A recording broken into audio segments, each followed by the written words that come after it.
Assalamualaikum warahmatullahi wabarakatuh. Perkenalkan, nama saya Sri Anggun Dewi Hanifah dari kelas 644B01 dengan NIM 641903336. Di sini saya akan mempresentasikan tentang tugas pertemuan 2, manajemen bisnis dan operasional. Manajemen bisnis dan operasional termasuk dalam strategi operasi. Apa itu strategi operasi? Strategi operasi adalah salah satu visi fungsi untuk menetapkan keseluruhan daya atau dorong untuk mengambil keputusan. Saya akan menjelaskan tentang visi, misi, strategik, dan taktik. Visi adalah pandangan atau penglihatan dan gambaran. Misi adalah tugas pokok berkaitan dengan tugas yang akan dikemban oleh perusahaan untuk mencapai visi. Strategik adalah memenangkan penguasaan suatu wilayah. Taktik adalah suatu bagaimana cara persoalan-persoalan yang sedang berlangsung teratasi. Adapun jenis-jenis strategik, yang pertama, perumusan strategik.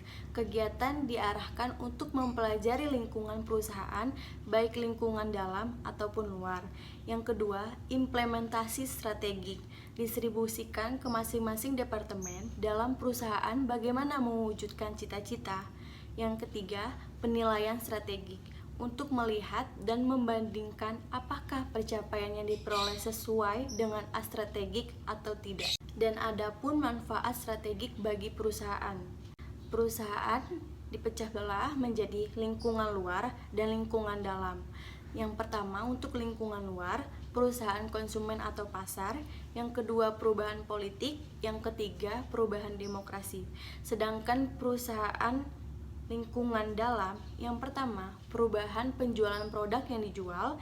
Yang kedua, perubahan perilaku karyawan. Yang ketiga, perubahan manajemen.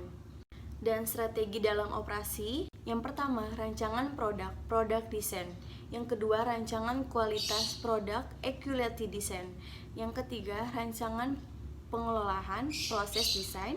Yang keempat, penentuan lokasi kegiatan, location.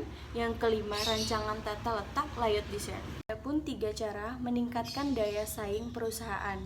Yang pertama, perbedaan. Yang kedua, biaya. Yang ketiga, kecepatan tanggap.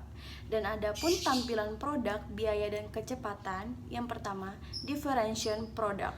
Diwujudkan dalam keunikan yang disajikan sehingga tampil beda. Yang kedua, low cost. Ditempuh dengan menghilangkan kegiatan yang tidak perlu dan menggunakan peralatan sederhana. Yang ketiga, kecepatan tanggap. Tindakan yang dilakukan perusahaan dalam melihat peluang atau ancaman yang akan timbul. Saya akan menjelaskan tentang efektif, efisien, dan produktivitas. Yang pertama, efektif adalah pelaksanaannya hanya pada pencapaian sasaran tanpa memperhitungkan input. Yang kedua, efisien, menekankan pencapaian sasaran, juga menekankan penggunaan input seminimal mungkin. Yang ketiga, produktivitas, kemampuan menghasilkan sama dengan efisien, yaitu output dibagi input. Produktivitas dibedakan menjadi 3. Yang pertama, menaikkan output dengan input tetap. Yang kedua, menurunkan input dengan output tetap. Yang ketiga, menaikkan output dengan menurunkan input. Sedangkan faktor yang menurunkan tingkat produk antara lain: 1. Tenaga kerja, 2. Modal, 3. Manajemen, 4. Kewirausahaan. Saya akan membahas tentang industri dan operasional. Yang pertama, sektor primer, kegiatan penciptaan pada bidang agrikultur, pertambangan hutanan, dan perikanan. Yang kedua, sektor manufacturing, penciptaan barang pada bidang manufaktur dan konstruksi. Yang ketiga, sektor tertier, penciptaan jasa yang dikelompokkan ke dalam industri jasa, perdagangan, dan distribusi. Sekian, terima kasih dari presentasi saya tentang strategi operasional dan produktivitas. Kurang lebihnya mohon maaf. Wassalamualaikum warahmatullahi wabarakatuh.